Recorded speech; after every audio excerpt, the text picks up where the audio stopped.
তোমরা যারা ক্লাস 9-এ পড়ছো, সামনে রয়েছে তোমাদের প্রথম সামেটিভ এক্সাম। আজকে আমি তোমাদের ইতিহাস বিষয়ের একটা সেট তোমাদের করাচ্ছি এবং এই সেটটা খুব ভালো করে প্র্যাকটিস করলেই তোমরা কিন্তু প্রথম সামেটিভ এক্সামে ইতিহাস বিষয়ে হুবহু অনেক প্রশ্ন কমন পাবে। এই রকমই প্রশ্ন তোমাদের পরীক্ষায় থাকবে। দেখো, যে প্রশ্নগুলো রয়েছে খুব ভালো করে সেই প্রশ্নগুলো প্র্যাকটিস করবে, প্র্যাকটিস করলেই তোমরা পরীক্ষায় কমন পাবে। দেখো, ফার্স্ট কোশ্চেন কি রয়েছে? ফার্স্ট কোশ্চেন রয়েছে, নেপোলিয়নের মৃত্যু ঘটে। প্রথম প্রশ্ন কি রয়েছে? প্রথম প্রশ্ন রয়েছে নেপোলিয়নের মৃত্যু ঘটে। চারটে অপশন রয়েছে, সঠিক অ্যান্সার কি হবে? সঠিক অ্যান্সার হয়ে যাবে নেপোলিয়নের মৃত্যু ঘটে। সঠিক অ্যান্সার হবে সেন্ট হেলেনা দ্বীপে। নেপোলিয়নের মৃত্যু কোথায় হয়? নেপোলিয়নের মৃত্যু হয়েছিল সেন্ট হেলেনা দ্বীপে। পরের question, the Persian letters. The Persian letters গ্রন্থের রচয়িতাকে। চারটে অপশন রয়েছে, ভলতেয়ার, রুশো, লক এবং মন্তেস্কু। তোমাদের বইয়ে যত রকম গ্রন্থগুলো রয়েছে সবগুলো ভালো করে পড়বে, একটা গ্রন্থ থেকে প্রশ্ন তোমরা পরীক্ষায় পাবে। The Persian letters, Persian letters গ্রন্থের রচয়িতা হলেন মন্তেস্কু। পরের প্রশ্ন, লেটার দ্য ক্যাশে কি? চারটে অপশন রয়েছে। দেখো, লেটার দ্য ক্যাশে এটা এমসিকিউ হিসেবে আসতে পারে, শূন্যস্থান পূরণ হিসেবে আসতে পারে, 1 নম্বরে শর্ট কোশ্চেন আসতে পারে, আবার 2 নম্বরে প্রশ্ন হিসেবেও আসতে পারে। লেটার দ্য ক্যাশে কি? লেটার দ্য ক্যাশে কি ছিল? সঠিক অ্যান্সার কি হবে? সঠিক অ্যান্সার হয়ে যাবে লেটার দ্য ক্যাশে হলো গ্রেপ্তারি পরোয়ানা। ফ্রান্সে কি হতো? ফ্রান্সে কোনো ব্যক্তিকে বিনা বিচারে দীর্ঘদিন যাবত আটকে রাখা হতো। এই যে আটকে রাখার যে নিয়ম, এটাই ছিল লেটার দ্য ক্যাশে। পরের প্রশ্ন, টিলজিতের সন্ধি স্বাক্ষরিত হয় কাদের মধ্যে? টিলজিতের সন্ধি স্বাক্ষরিত হয়েছিল ফ্রান্স এবং রাশিয়ার মধ্যে। টিলজিতের সন্ধি স্বাক্ষরিত হয় ফ্রান্স এবং রাশিয়ার মধ্যে। কত খ্রিস্টাব্দে হয়েছিল? টিলজিতের সন্ধি হয়েছিল, তোমরা মনে রাখবে, 1807 খ্রিস্টাব্দে টিলজিতের সন্ধি হয়েছিল।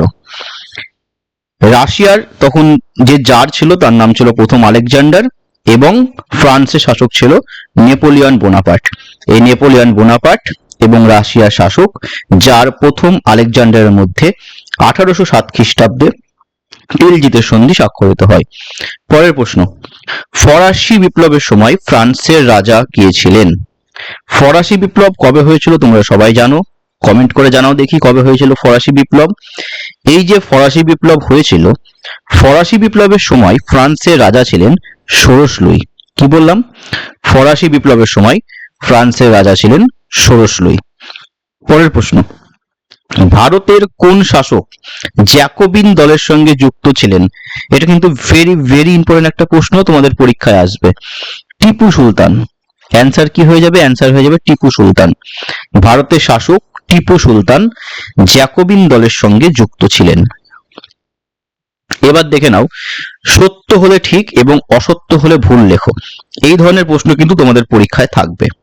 প্রথম প্রশ্ন কি রয়েছে দেখো, প্রথম প্রশ্ন রয়েছে, ফ্রান্সে সন্ত্রাসের রাজত্ব চলেছিল ফরাসি সংবিধান সভার শাসনকালে। এটা কি? না, এটা হচ্ছে ভুল। ফ্রান্সের সন্ত্রাসের রাজত্ব ফরাসি সংবিধান সভা শাসনকালে চলেনি, এটা হবে ভুল। কি হয়েছিল দেখো, এই যে ফ্রান্সের সন্ত্রাসের রাজত্ব, এটা কিন্তু তোমার আগেই অর্থাৎ 91 সালে বিলুপ্ত হয়ে গিয়েছিল। তার মানে কি হচ্ছে, 1793 থেকে 94 সালে ন্যাশনাল কনভেনশনের শাসনকালে ফরাসি সংবিধান সভা বা কনস্টিটিউশন অ্যাসেম্বলির তৈরি হয়েছিল, আর তার আগে চলেছিল এই সন্ত্রাসের শাসন। পরে দেখো কি রয়েছে, পরে রয়েছে, ফরাসি বিপ্লবের সূচনা হয়েছিল অভিজাত বিদ্রোহের মাধ্যমে। হ্যাঁ, এটা একদম ঠিক। ফরাসি বিপ্লবের তোমার সূচনা হয়েছিল অভিজাত বিদ্রোহেরই মাধ্যমে। মনে হয়েছিল কারণ দেখো, অভিজাতরা ফ্রান্সের যে কর ব্যবস্থা ছিল সেই কর ব্যবস্থার ব্যাপারে 1787-88 খ্রিস্টাব্দের দিকে আন্দোলনটা করেছিল এবং তার ফলে কিন্তু ফরাসি বিপ্লবটা ঘটেছিল। পরের প্রশ্ন দেখো, 1802 খ্রিস্টাব্দে ফ্রান্স এবং রাশিয়ার মধ্যে অ্যামিয়েন্সের সন্ধি স্বাক্ষরিত হয়। না, এটা হবে ভুল। এটা কি হবে? এটা হয়ে যাবে ভুল। অ্যামিয়েন্সের সন্ধি স্বাক্ষরিত হয়েছিল 1802 খ্রিস্টাব্দে, কিন্তু ফ্রান্সের সঙ্গে রাশিয়া ছিল না। ফ্রান্সের সঙ্গে এখানে কারা ছিল? এখানে ছিল ইংল্যান্ড। ফ্রান্স ও ইংল্যান্ডের মধ্যে তোমার অ্যামিয়েন্সের সন্ধিটা স্বাক্ষরিত হয়েছিল। ফ্রান্স এবং ইংল্যান্ডের মধ্যে অ্যামিয়েন্সের সন্ধি স্বাক্ষরিত হয়েছিল। পরের প্রশ্ন দেখো, Napoleon England, Russia, Spain, Portugal প্রভৃতি দেশের সঙ্গে তোমার মহাদেশীয় অবরোধ ব্যবস্থা ঘোষণা করেন। না, নেপোলিয়ন কিন্তু এতগুলো দেশের সঙ্গে ঘোষণা করেনি। রাশিয়া, স্পেন, পর্তুগাল এদের সঙ্গে ঘোষণা করেনি, শুধুমাত্র ইংল্যান্ডের সঙ্গেই মহাদেশীয় অবরোধ ব্যবস্থাটা ঘোষণা করেছিল। এরপরে দেখো শূন্যস্থান পূরণ রয়েছে। প্রথম প্রশ্ন দেখো রয়েছে, নেপোলিয়ন ড্যাশকে স্পেনের সিংহাসনে বসান। এটা আমরা সবাই জানি, নেপোলিয়ন তার ভাইকে বসিয়েছিল স্পেনের সিংহাসনে। কি নাম ছিল? তার ভাইয়ের নাম ছিল, আমি নিচে লিখে দিচ্ছি, আচ্ছা এখানে লিখে দিচ্ছি, তার ভাইয়ের নাম ছিল জোসেফ। নেপোলিয়ন জোসেফকে স্পেনের সিংহাসনে বসিয়েছিল। পরের প্রশ্ন, নেপোলিয়ন ড্যাশ মিউজিয়ামের প্রতিষ্ঠা করেন। এটা আমরা সবাই জানি, নেপোলিয়ন লুভর মিউজিয়ামের প্রতিষ্ঠা করেন। ফ্রান্সের প্যারিস শহরের একটা বিখ্যাত মিউজিয়াম হলো লুভর মিউজিয়াম।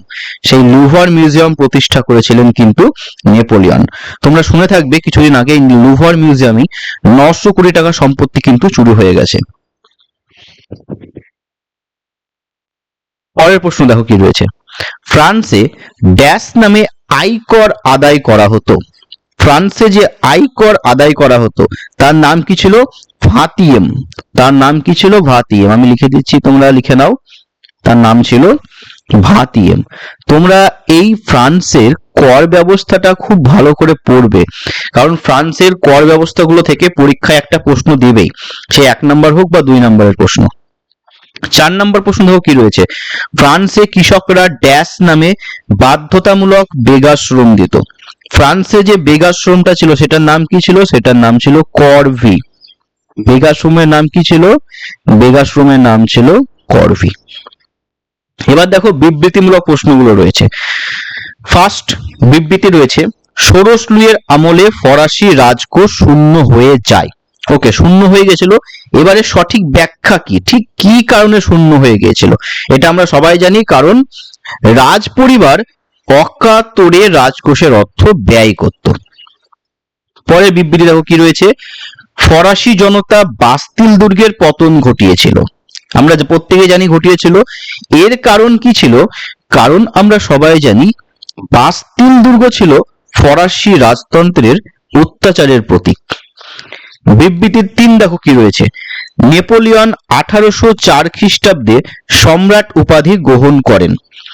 কেন এই যে সম্রাট উপাধি নেপোলিয়ন গ্রহণ করছে, এই সম্রাট উপাধিটা কিন্তু ফরাসি, তোমার সম্রাট উপাধিটা কি হচ্ছে, সম্রাট উপাধিটা নেপোলিয়ন গ্রহণ করাটা কিন্তু তার বিরোধী ছিল। সম্রাট উপাধি গ্রহণ বিপ্লবের বিরোধী ছিল। কারণ বিপ্লব কি চেয়েছিল? বিপ্লব চেয়েছিল ফ্রান্সে এই যে বংশানুক্রমিক রাজতন্ত্র সেটার পতন ঘটাতে। তারপরে দেখো, এরপরে হচ্ছে নেপোলিয়ন 1804 খ্রিস্টাব্দে কোড নেপোলিয়ন নামে একটি আইন সংহিতা প্রবর্তন করেন। এই আইন সংহিতা প্রবর্তনের উদ্দেশ্য কি ছিল নেপোলিয়নের? যে ফ্রান্সে একটা সুশাসন প্রতিষ্ঠা করা। এরপরে দেখো শর্ট কোশ্চেন রয়েছে, গাদ আর্মির অস্ট্রীয় বাহিনীর নেতৃত্ব কে দেন? গাদ আর্মির যে অস্ট্রীয় বাহিনী ছিল সেই অস্ট্রীয় বাহিনীর নেতৃত্ব দিয়েছিল কার্ল ফিলিপ। কার্ল ফিলিপ গাদ আর্মির অস্ট্রীয় বাহিনীর নেতৃত্ব দিয়েছিল কার্ল ফিলিপ। পরের কোশ্চেন, ফরাসি বিপ্লবের আদর্শ কি কি ছিল? ফরাসি বিপ্লবের আদর্শ কি ছিল? সাম্য, এটা কিন্তু ইম্পর্টেন্ট পরীক্ষার জন্য, সাম্য, মৈত্রী ও স্বাধীনতা। সাম্য, মৈত্রীয়, স্বাধীনতা। তৃতীয় শক্তি জোট কোন কোন দেশের মধ্যে গঠিত হয়েছিল, বা তৃতীয় শক্তি জোটে কোন কোন দেশ ছিল? এটার অ্যান্সার কি হবে? আমরা তৃতীয় শক্তি জোটের কথা পড়েছিলাম, সেখানে ছিল ইংল্যান্ড,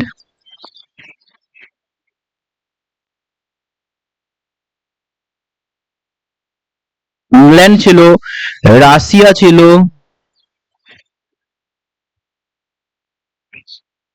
ইংল্যান্ড, রাশিয়া, অস্ট্রিয়া ছিল,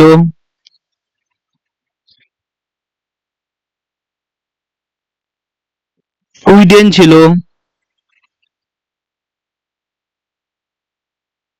সুইডেনের পর ছিল নেপলস এবং নেপলস ছিল। পরের কোশ্চেন, ফ্রান্সের প্রথম কনসাল কে ছিলেন? এটা আমরা সবাই জানি, ফ্রান্সের প্রথম কনসাল ছিলেন নেপোলিয়ন।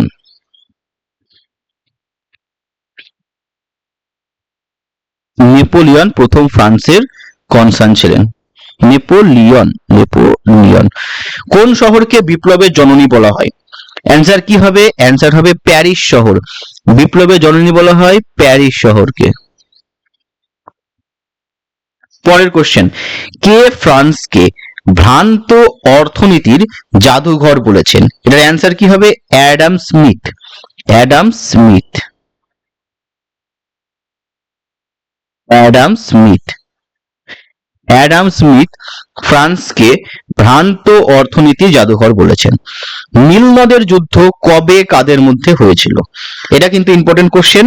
নীল নদের যুদ্ধ কবে হয়েছিল? তোমরা প্রত্যেকেই জানো, নীল নদের যুদ্ধ হয়েছিল 1798 খ্রিস্টাব্দে। কাদের মধ্যে? ইংল্যান্ড ও ফ্রান্স। ইংল্যান্ড ও ফ্রান্স। ইংল্যান্ড ও ফ্রান্সের মধ্যে নীল নদের যুদ্ধ হয়েছিল। এবার দেখো বাকি কোশ্চেন গুলো তোমরা একটু দেখে নাও, বড় কোশ্চেন কি কি ইম্পর্টেন্ট তোমাদের পরীক্ষার জন্য। দেখো 2 নাম্বার কোশ্চেন, এগুলো কিন্তু খুব ইম্পর্টেন্ট। কনকর্ডাটা বা ধর্মমীমাংসা চুক্তি বলতে কি বোঝো? 18 বুমেয়ার ঘটনা কি? স্পেনীয় ক্ষত কি? রাশিয়া অভিযানে নেপোলিয়নের পরাজয়ের 2টি কারণ উল্লেখ করো। সামাজিক চুক্তি গ্রন্থের রুশোর মূল বক্তব্য কি ছিল? লেটার দ্য ক্যাশে কি? ইন্টেন্ডেন্ট কাদের বলা হতো? 4 নম্বরের কোশ্চেন কিন্তু এই দুটো খুব ইম্পর্টেন্ট। বাস্তিল দুর্গের পতনের গুরুত্ব কি ছিল? এবং টিকা লেখো কনকর্ডাট বা ধর্মমীমাংসা চুক্তি। 8 নম্বরের বড় কোশ্চেন, এই দুটো কিন্তু খুব ইম্পর্টেন্ট। বিপ্লবের আগে ফ্রান্সের বিভিন্ন সামাজিক শ্রেণী ও সামাজিক বৈষম্য সম্পর্কে আলোচনা করো। পাশাপাশি মহাদেশীয় ব্যবস্থা কি? নেপোলিয়নের পতনে মহাদেশীয় অবরোধ ব্যবস্থার কি ভূমিকা ছিল? এই ছিল তোমাদের ফার্স্ট সেমেটিভ ইতিহাস বিষয়ের প্রশ্ন। তোমরা যদি এই প্রশ্নটা খুব ভালো করে করো, এই প্রশ্ন থেকে তোমরা কিন্তু হুবহু অনেক প্রশ্ন পরীক্ষায় কমন পাবে। পাশাপাশি তোমাদের অন্য সাবজেক্টের কোশ্চেন আমি নিয়ে আসবো এবং সেগুলো আলোচনা করব। তোমরা এই চ্যানেলটা সাবস্ক্রাইব করে রাখো এবং নিয়মিত এই চ্যানেলের ভিডিওগুলো ফলো করো, দেখো যে ফ্রি ক্লাসগুলো তোমাদের করানো হয়, সেই ক্লাসগুলো করো, দেখবে পরীক্ষায় তোমরা খুব ভালো স্কোর করতে পারবে।